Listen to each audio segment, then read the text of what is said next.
Hi అండి, welcome to my channel. ఈరోజు నేను బ్రేక్ఫాస్ట్ రెసిపీ చేస్తున్నాను. సగ్గుబియ్యము దోశ హెల్త్కి చాలా మంచిది. అదేవిధంగా వెయిట్ లాస్ కావాలి అనుకునే వాళ్ళకు ఈ దోశ అనేది చాలా బాగా ఉపయోగపడుతుంది. తప్పకుండా ట్రై చేయండి. ఈ సగ్గుబియ్యం దోశ అనేది క్రిస్పీగా టేస్టీగా వస్తుంది. తప్పకుండా ట్రై చేయండి. నేను పల్లీ చట్నీ చేశాను. ఇలాగా సగ్గుబియ్యం దోశ చేసేదానికి మనము ఒక మిక్సింగ్ బౌల్ తీసుకునేసి గ్లాస్ కానీ కప్పు కానీ మెజర్మెంట్గా తీసుకోవాలి.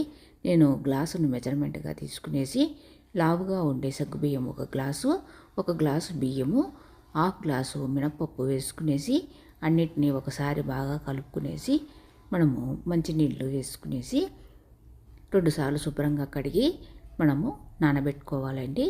ఒక 4 to 5 అవర్స్ అనేది బాగా నానాలి.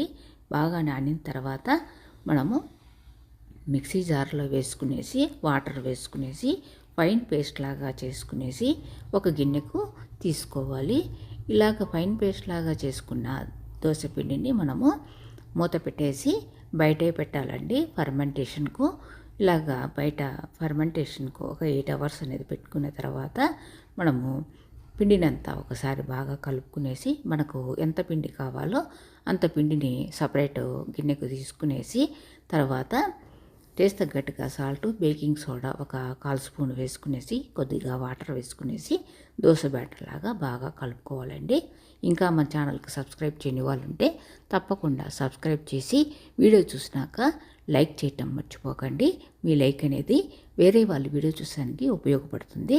ఇలాగ దోశ బ్యాటర్ లాగా కలుపుకున్న తర్వాత స్టవ్ ఆన్ చేసుకునేసి మీడియం ఫ్లేమ్ పెట్టుకునేసి పెనం పెట్టుకోవాలండి. పెనం అంతా బాగా వేడెక్కిన తర్వాత కొద్దిగా ఆయిల్ వేసుకునేసి టిష్యూ పేపర్తో గ్రీస్ చేసుకునేసి తర్వాత మనము దోశ అనేది పెనం పైన వేసుకోవాలి. ఈ దోశలు అనేది క్రిస్పీగా టేస్టీగా ఉంటాయండి. తప్పకుండా ట్రై చేయండి. సగ్గుబియ్యం దోశ అనేది హెల్త్కి చాలా మంచిదండి. వెయిట్ లాస్ కావాలనుకునే వాళ్ళకు కూడా చాలా బాగా యూజ్ అవుతుంది. ఒక సైడ్ అంతా దోశ బాగా కాలిన తర్వాత మనము ఆయిల్ కానీ నెయ్యి కానీ వేసుకునేసి మరొక సైడ్కు దోశను తిప్పుకోవాలి. ఇలాగా 2 సైడ్లు దోశ బాగా కాలిన తర్వాత మనము పల్లీ చట్నీ కానీ టమాటా చట్నీ కానీ ఏ చట్నీలోకైనా ఈ సగ్గుబియ్యం దోశ చాలా సూపర్గా ఉంటుంది.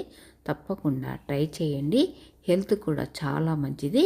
ఎప్పుడు కానీ సగ్గుబియ్యం దోశకు సగ్గుబియ్యంను మనం లావుగా ఉండే సగ్గుబియ్యంనే వాడుకోవాలండి. తప్పకుండా ట్రై చేయండి.